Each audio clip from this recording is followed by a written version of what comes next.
Injury update from the Chicago Bears. The Chicago Bears will be without Nate Davis as well heading into this game versus Tampa Bay. What is that going to mean? What's the reason he's not there? We'll talk about all that and more in today's episode of the Windy City Breeze Sports Talk Daily.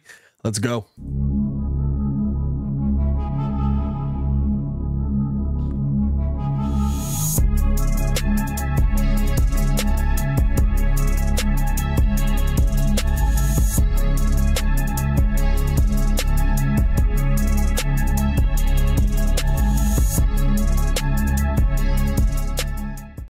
Now, if you are new to the channel, please like the video. Please subscribe to the page. We do talk Chicago sports daily on this channel. It's the only channel talk Chicago sports, how Chicago talk. So make sure that you get in tune with us. Unfortunately, Nate Davis is dealing with a death in the family to start this season. That was the personal issues, the reason why he wasn't at practice last week. The reason I assumed, right, why we saw that video where Flus comes over and asks him, "How are you doing?" Shakes the hand, all of that. Listen. You've heard me give criticism of Nate Davis on the field, but it also comes with the question of what are the personal issues. Now we know, and you know why he wanted to keep it private, right? Like, I know everybody's going to be like, well, why couldn't the team just tell us? Because this is still somebody's life. This is still somebody's family. So condolences up to Nate Davis. I will criticize what I see on the field. I will not criticize what I can't see off of the field. I will question what I can't see off of the field, but I will not criticize what I can't see off of the field. I mean, listen, you hate to see him going through that, and hopefully, you know, he can bounce back from that and come back stronger. Don't know who in the family or what it was. This is being reported by Brad Biggs, but he will not be there this week, which means Ja'Tyre Carter probably steps in at that right guard spot. And realistically, right, we've seen him out there. Hopefully he can play as well as he did in preseason, but realistically, that's probably not going to be the case because there is a level to this. Now, the one advantage that Ja'Tyre Carter does have coming into this is him and Darnell Wright have had time playing on that right side together. It seemed in week one that Nate Davis and Darnell Wright basically just didn't have that rapport together, and so they couldn't figure out how to get on the same page the entire game. Ja'Tyre Carter at a minimum does bring that, so hopefully we'll be able to see him out there doing his thing and being able to go out there and basically, you know, stand in and prove yourself. This is an opportunity. As much as it sucks on the Nate Davis side, right, of him not being there, the reasoning behind him not being there, this is an opportunity for Ja'Tyre Carter to go out there and make plays.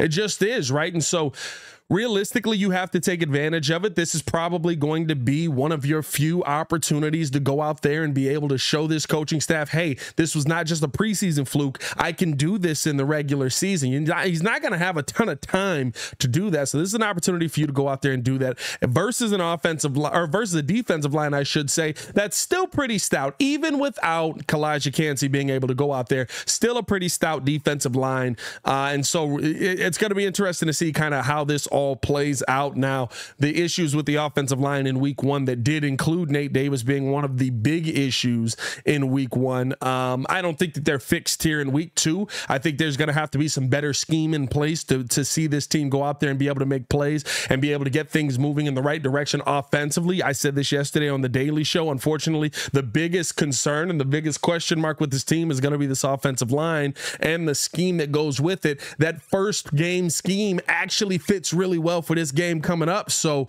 what are we going to see off of that, right? Like, are you going to see more of that screen game, or are you going to shy away from it because you got criticized from it so much in week one? The other thing as well, Alan Williams will not be there as well. He's also dealing with a personal issue that has not been released what that issue is. Feel free to speculate, I guess, which is what we're all going to do until they basically tell us. But realistically, right, that now means that Matt Eberfleus will take over the play calling. Will this offense be, or will this defense, I should say, be a lot more aggressive with Matt Eberfleus taking over, or will it be more of the same of what we saw in week one? It'll be really interesting to see that. Also interesting to see Flus calling plays again. Listen, he did it his time in Indianapolis, right? It's not like this is a brand new thing to him. It's his scheme that they're running, so he knows the plays to call and all that. I don't think he's going to be rusty at calling plays, but it is going to be a little bit of a different thing for him on the sideline, having to basically go back into that mindset, finding that out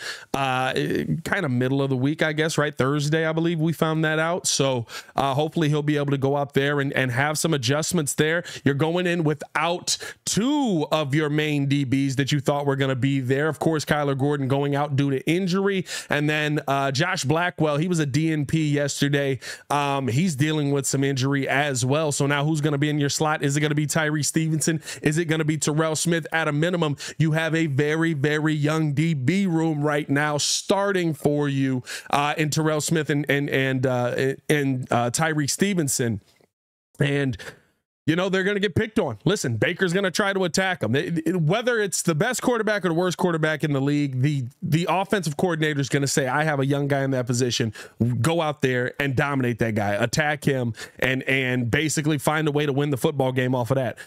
So you got to be prepared for that. The Bears have to get, I mean, listen, it's next man up mentality. Like I said yesterday, the football is a machine.